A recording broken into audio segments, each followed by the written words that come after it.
ನಮಸ್ಕಾರ ವೀಕ್ಷಕರೇ, ಹಿದೀರ್ ಕೈರುಚಿಗೆ ಸ್ವಾಗತ. ನಾನು ಇಂದಿನ ಕೈರುಚಿಯಲ್ಲಿ ಮೆಂತ್ಯಕಾಳಿನ ಇಡ್ಲಿ ಮಾಡ್ತಾ ಇದ್ದೇನೆ.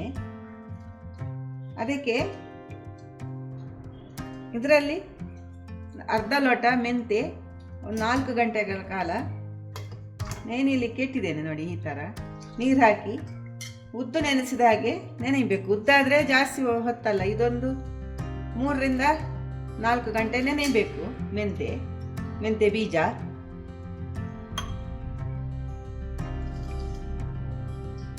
ಅದಕ್ಕೆ ಇದರಲ್ಲಿ ಅರ್ಧ ಲೋಟೆಗೆ ಮೆಂತೆಕಾಳಿಗೆ 4 ಲೋಟ ಬಾಂಬೆ ರವೆ ಹಾಕ್ತಾ ಇದ್ದೇನೆ. ಈ ಬಾಂಬೆ ರವನ್ನು ಈ ಬಿಳಿ ಬಟ್ಟೆಯಲ್ಲಿ ಹಾಕಿ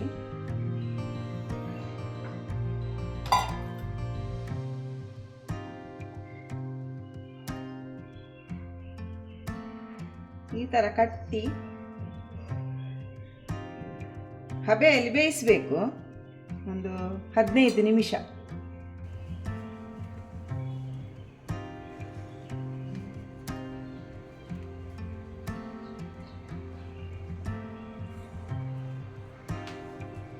ಇಡ್ಲಿ ಪಾತ್ರೆ ಇಟ್ಟು ಸ್ವಲ್ಪ ನೀರು ಹಾಕಿ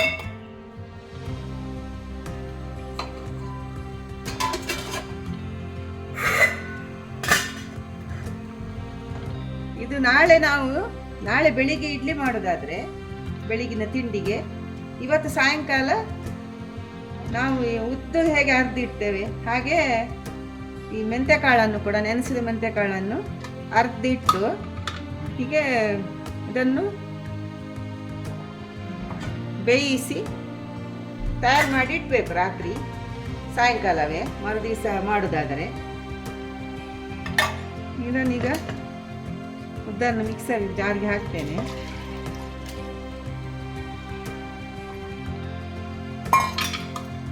ಇದನ್ನು ನೀರು ಹಾಕ್ಕೊಂಡು ನಾವು ಉದ್ದು ರುಬ್ಬಿದ ಹಾಗೆ ಇದನ್ನು ಕೂಡ ರುಬ್ಬಿಕೊಳ್ಬೇಕು.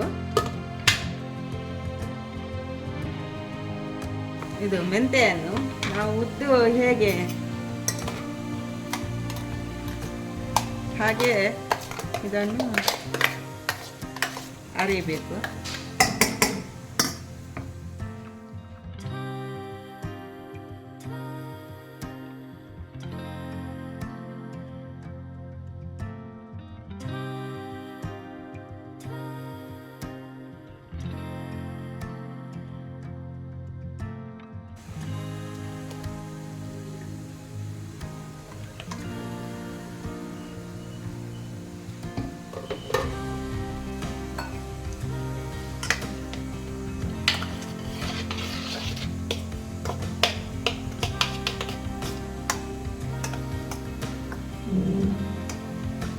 ಈ ಥರ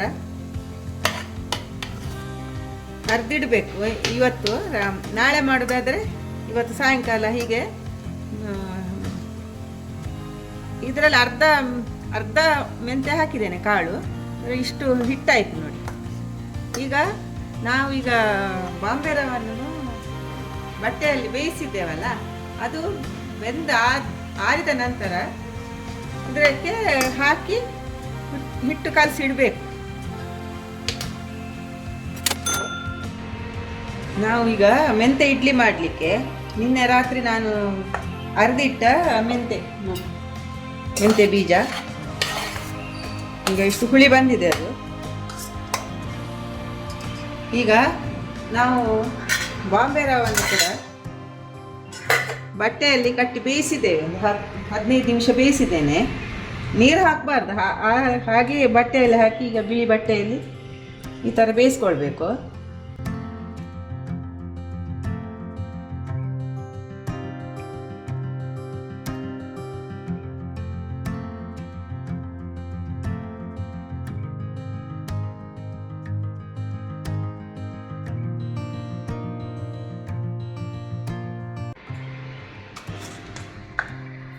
ಒಂದು ಉಪ್ಪು ಇಷ್ಟು ಉಪ್ಪು ಹಾಕಿದೆ, 1 ಚಮಚ.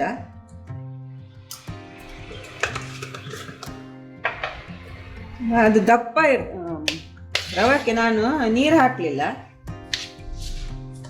ನೋಡಿ ಈ ಥರ ನಾವು ಇಡ್ಲಿ ಹದಕ್ಕೆ ನೀರು ಹಾಕಬೇಕೀಗ. ಅದು ಮೆಂತ್ಯ ಬೀಜ ನಾವು ನೆನೆಸಿದ ಮೆಂತ್ಯ ಬೀಜ ಅರ್ದಿಟ್ರೆ ದಪ್ಪ ಸ್ವಲ್ಪ ನೀರು ಹಾಕಿ ನೀವು ಅರಿವಾಗ ಸ್ವಲ್ಪ ನೀರು ಹಾಕಿ ಅರಿಯಿರಿ.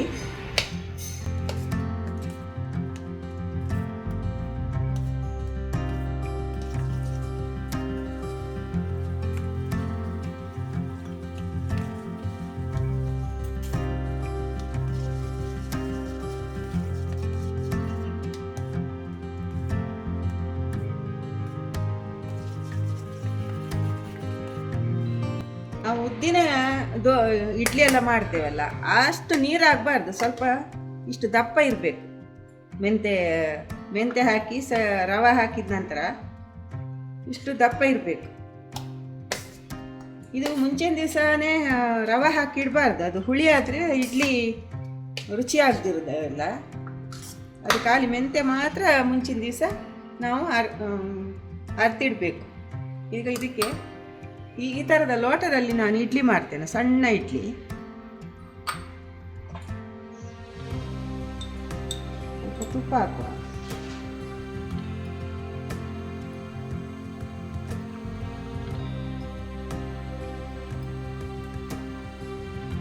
ಹಿಟ್ಟು ಒಂದು ನಾವು ಮೆಂತೆ ರವೆ ಉಪ್ಪೆಲ್ಲ ಹಾಕಿ ಒಂದು 5 ನಿಮಿಷ ನೆನೆಯಲ್ಲಿ ಇಟ್ಟು 5 ನಿಮಿಷದ ನಂತರ ಇಷ್ಟು ದಪ್ಪ ಆಗ್ತದೆ ನೋಡಿ. ಇಷ್ಟು ದಪ್ಪ ಇರಬೇಕು, ಅದು ಜಾಸ್ತಿ ತೆಳುವಾಗಬಾರ್ದು. ಈಗ ಈ ಲೋಟಗೆ ಹಾಕಿ ಬೇಯಲಿಕ್ಕೆ ಇಡುವ.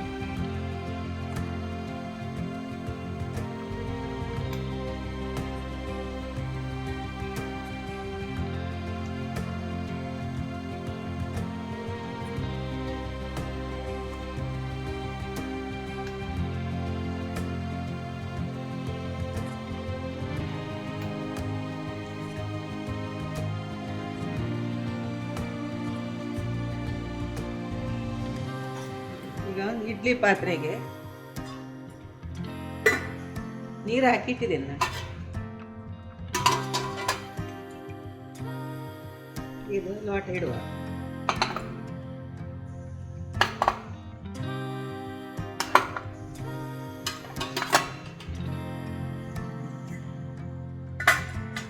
ಒಂದು 20 ನಿಮಿಷ ಬೇಯಬೇಕೀಗ. ನೋಡಿ ಈಗ ಒಂದು 20 ನಿಮಿಷ ಆಯಿತು ಇಡ್ಲಿ ಇಟ್ಟು. ಈಗ ಅದನ್ನು ತೆಗೆಯುವ. ಸ್ವಲ್ಪ ಬಿಸಿ ಆರಿದ ನಂತರ ಬೇಗ ಬರ್ತದೆ. ಈಗ ಸ್ವಲ್ಪ ಬಿಸಿ ಉಂಟು. ಈ ಥರ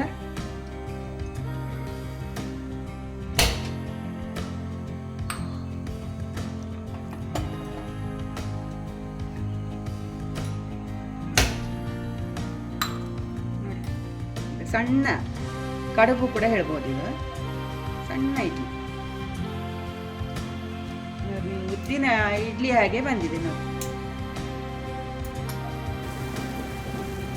ಒಳ್ಳೆ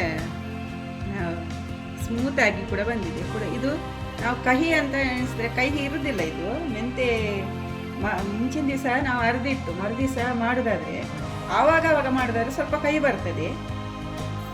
ಮೆಂತೆ ಅದು ಯಾವ ಗುಣವೇ ಹಾಗೆ. ಮರುದಿವಸ ನಾವು ಹುಳಿ ಬಂದು ಈಗ ಮಾಡೋದಲ್ಲ, ಸ್ವಲ್ಪನೂ ಕಹಿ ಇರುವುದಿಲ್ಲ.